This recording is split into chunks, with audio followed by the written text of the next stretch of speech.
NDA के सभी लोग इस पर बैठ कर के समीक्षा करेंगे और समीक्षा करने के उपरांत ये सोचेंगे कि किसी गलती है।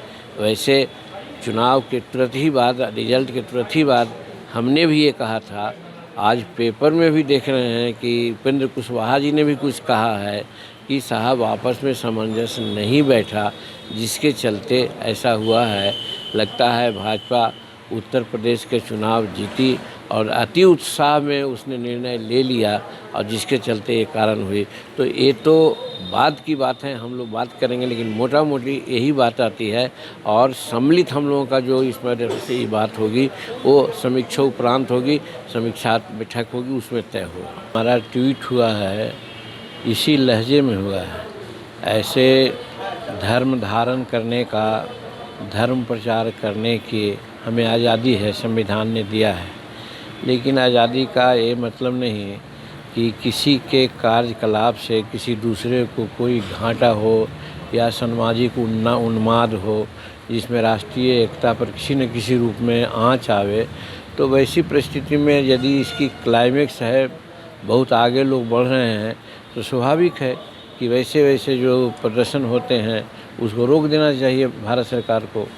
अभी क्या उचित है किसी के मस्जिद पर हम कोई झंडा गाड़ दे, किसी के मंदिर पर कोई झंडा गाड़ दे, तो ये तो गलत बात है। राष्ट्रीय झंडा अगर गाड़ देता तो एक बात भी बनती, लेकिन यहाँ पर एक धर्म विशेष का झंडा गाड़ा गया। हम तो समझते हैं बहुत आपत्तिजनक है। अगर ये प्रक्रिया होती रहेगी, एक्शन रिएक्शन, तो इसका मतलब कि देश में धार्मिक उन्माद पैदा होगा और धार्मिक उन्माद पैदा होगा तो हमारी आज़ादी खतरे में पड़ जाएगी।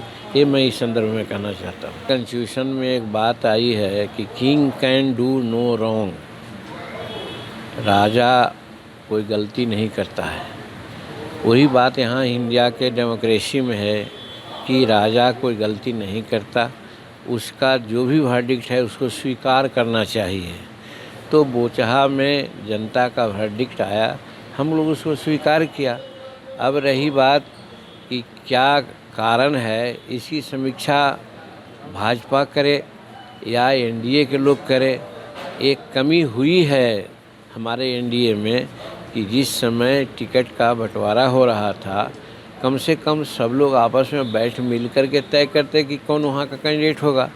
यूनिलैटरली एक पार्टी ने वहाँ पर अपना दे दिया कैंडिडेट और हम लोगों को हर हालत में समर्थन करना पड़ा, लेकिन जनता को ये रास नहीं आई और इसीलिए वहाँ पर इस तरह की घटना घटी। रास नहीं आया या सरकार की नीतियाँ रास नहीं आ रही है? नहीं, कैंडिडेट का मामला था। अब सवाल है कि ये पर प्रेसिडेंस है, पूर्वोदाहरण है कि जहाँ उपचुनाव होते हैं तो जो एमएलए या एमपी दिवंगत होते हैं उनके परिवार को ही दिया जाता है।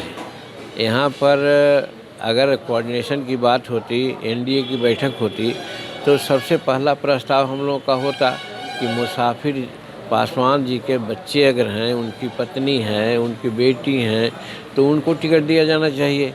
और उनको टिकट न दे करके किसी दूसरे को टिकट दिया गया और इसका सहानुभूति का लाभ जो हमको लेना चाहिए था, वो सहानुभूति का लाभ दूसरे लोग ले लिए और जीत गए। सौंप दिया है संतोष मांझी जी। कहीं न कहीं आप जो है साथ में एनडीए के हैं और यह जो विचारधारा जो परिवारवाद का नरेंद्र मोदी विरोध करते हैं, तो आप परिवारवाद के राह पर चल रहे हैं। देखिए, यहाँ पर थोड़ा सा आप लोगों को फ़र्क तो करना पड़ेगा कि कौन परिवार को हमने सौंपा बागडोर।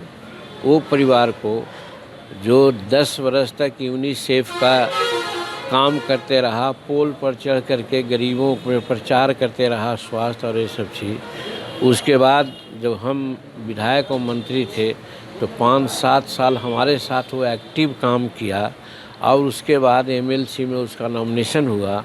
और जहाँ तक योग्यता की बात है तो दिल्ली यूनिवर्सिटी से उसने एमए किया, मगध यूनिवर्सिटी से उसने पीएचडी किया और दिल्ली से उन्होंने नेट की परीक्षा की और इसी के बदौलत आज गया कॉलेज में पॉलिटिकल साइंस में वो प्रोफेसर है।